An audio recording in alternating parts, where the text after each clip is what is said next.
It's very hard to follow the steps of my colleagues, Dr. Klein and Dr. Van Loo and Sam, and talk to you after they have already spoken to you, and especially if right now you have postprandial hyperglycemia, which means your blood sugar is a little bit on the high side after lunch. Now, some of you remember that I talked last year or in 03, and when I talked to you then, we talk about vitamin and we talk about minerals. And I didn't tell you the whole story. I only told you 2/3 of the stories 18 months ago, and now I'm going to tell you the rest of the story. All of you are aware, probably for a long, long time, that there is certain vitamins and certain minerals which they cause problems if you have too much of it or not enough of it. Now, each one of you or any one of you who attended or listened to me a couple of years ago know that B1 deficiency, for example, will cause beriberi. B3 deficiency will cause pellagra. B12 deficiency will cause pernicious anemia.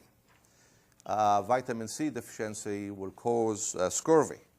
Vitamin D deficiency will cause rickets. Vitamin K deficiency will cause hemorrhage or hemorrhagic disorder. Now, all of you, also, if you remember from last year, remember that I called mineral, or the German really were the first one to call mineral tissue salt or cell salt. And I really like this term very, very much because, as you know, life, if it has too much salt, or the food, if it has too much salt, you can't eat it. And if doesn't have enough salt, you can't have no taste and you don't enjoy it. Now, all of you are familiar, if you have too much fluoride, you have the mottled teeth. If you have iodine deficiency, you get a goiter. If you have copper deficiency, you get an aneurysm. If you have iron deficiency, you get anemia. And if you have cadmium excess, you get a low birth weight, in the pregnant lady.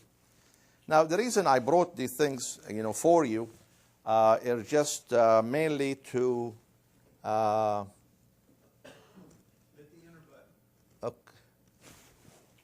Uh-oh, Van, I need you. Tell you how smart I am on computer. You showed me the button. I forgot which one, my friend. Oh, well, thank you very much. God bless you. Thank you. I messed it up, didn't I? Next slide, please. This is Sam put this slide for me. There is something wrong with our diet. And anybody who wants to challenge me on that, I want to show you a couple of slides. And the diet is not wrong only in this country, but it's becoming all over the world. The most frequent complaint for patients or for people in this country is chronic fatigue. And I was one of them. You get home usually about 5 or 6 o'clock, you are pooped. You can hardly probably do anything. You have your dinner, you get more pooped, and you watch TV for about half an hour, and you collapse and you go to bed. And then you get up 3 o'clock in the morning and you can't go back to sleep. And then you get up and then you doze off, and then when you get up, you're tired again. 55%, this slide is a little bit old. I use it when I give a talk on diabetes. 55 to 60% of adults in this country and about 1/3, 33% of children in this country are overweight. And some people say it's a little bit more than that. Diabetes have reached an epidemic in this country, and it's becoming really a frightening problem, especially diabetes type 2. It have increased about 10-fold over the past 40 years. Cancer will affect about 40% of us over the age of 60. And heart disease, 42% of us will die or will have heart disease by the age we are between 60 and 65. Now, if you don't believe that there is something wrong with us or with our diet, let me give you some statistics. Adam, he lived 930 years. Methuselah lived 969 years. Noah lived 950. Then the flood came. And remind me to talk to you about the flood later on and what the flood did to the soil of the world. Because that's where the secret is. A lot of you don't think about it and don't appreciate it. But something happened after the flood, and you can see that life expectancy went down about 50%. Eber lived about 464, Isaac 180, Jacob is 147. That's incorrect. That's a typo. I'm sorry. I give the slides to Van, and then this was incorrect. So this is 147. Make sure to make the correction so I don't get in trouble. The average American lives 76 years, and the good American doctor who take care of the American patient live only up to 58. So if you want any more proof that there is something wrong with our diet, here is your proof. Next slide, please. Now, I did tell you that a couple of years ago, or 18 months ago, I talked to you about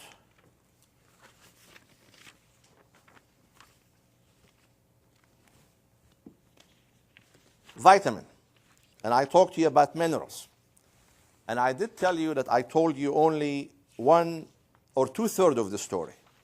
So now I have to tell you the other third of the story, or the rest of the story, and it's going to be fat. Because obviously, as you may know, there is something which is very, very essential, and I'll come back and explain the word essential. This is something all of us studied when we were in high school or first year in college. But unfortunately, once we get into the real world, whether we are pharmacists or we are physicians, we forgot what the meaning of the word essential, which we'll come to in a second. So we talk about the vitamins, we talk about the mineral. Now, today, we're going to talk to you about the third most important thing in our life, which is fat. Now, dietary fat, as all of you know, comes from a variety of sources, but the most important one, or the main one, is triglycerides. The fatty acids are used usually for energy by the cell, or modified into phospholipids to be used as a cell membrane. Some fatty acids are used in lipoprotein molecule to shuttle or transfer cholesterol in and out from the cells, or if you have extra of them, they will be stored as fat. They will be deposited. The typical Western diet includes about 24 to 45% of your total energy as fat, which make about 10 to 25% of your, by weight. Next slide, please. I'm going to go through some of this information. Some of you might get bored of this information, but I want to go through it quickly to take you where we are going to go. The fats, or the difference of fats, we're going to talk about, and I'm not going to cover all of them. We have saturated fat, which they are a disaster. We have unsaturated fat, which include monounsaturated, polyunsaturated, essential fatty acid, EFAs, and trans fat. And my major talk today is going to be concentrated on number 3, which is the EFA, or the essential fatty acid. Next slide, please. Saturated fatty acids are usually a string of carbon molecules varying in length with a carbolic acid group at one end, which we call the delta end. A saturated fatty acid is one of which the carbon along the chain have 2 hydrogen molecules bonded to them, with the exception of the last carbon, which has 3 hydrogen molecules attached to, and that's called the omega carbon. Saturated fatty acids have no double bond, as I'll show you in a second. They are rigid and hard, and these are the kind of fat that you find in butter, in coconut oil, in palm kernel oil, and in beef fat. Next slide, please. Unsaturated fatty acids, the formation of double bond between 2 carbon molecules makes you called unsaturated. A single unsaturated bond, that's called a monounsaturated fatty acid, and the most common of that is oleic oil, in olive oil. And I'm going to show you the abbreviation of these fats in a second. Polyunsaturated fats are fatty acids with 2 or more molecule carbon, and they are found primarily in vegetable oil, almond oil, walnut oil, flaxseed oil, fish oil, and this group of oil also have both the essential fatty acids. Next slide, please. Now, if you have in an unsaturated fatty acid, usually you have the hydrogen molecule on both sides. Once they go on two separate sides, right and left, this becomes trans fat. Now, trans fat comes from oxidation, from frying, from heat, or from hydrogenation. And these, in my opinion, the trans fat are one of the major disasters that we have in the diet of this country and of the country all over the world. And I'll come back and talk about this point in a second. Next slide, please. Essential fatty acid. Let's go for next slide for a second, and I will come back to this one. This is how do you name your fatty acid. And if you have most of these fatty acids, as you can see, the 18 is the number of carbon. So as you can see in olive oil and in omega-3, in omega-6 and in omega-3, the number of carbon are 18. So when you say 18, abbreviation for oleic acid, the 18 designate the number of carbon. The 1, 2, or 3 is the number of double bonds. And the 3, or the last one, is the location of the first double bond. So you can see oleic acid is a monounsaturated fatty acid, and it's 18 carbon, and it has one double bond on position number 9. That's why we call it omega-9. So when somebody asks you what's omega-9, omega-9 is olive oil. Now, the linoleic acid, you can see it has 18 carbon, and it has 2 double bonds, and it's on position number 6. And that's what we call the omega-6. So when somebody tells you what's omega-6, you know what the abbreviation. Now, when you say linolenic acid, LNA, also the number of carbon are 18. There is 3 double bonds, and the location of the first double bond is in position number 3. And that's what we call omega-3. So you need to remember then, when we talk about omega-3 or omega-6 or omega-3, we know what we are talking about. Let's go back one slide, if I may. LA, linoleic acid, is a 18 carbon, 2 double bond on position number 6. And usually the LNA is also 18 carbon, as I mentioned, and it is on 3 double bond on position number 3. And I want to stop over here for a second and discuss the word essential.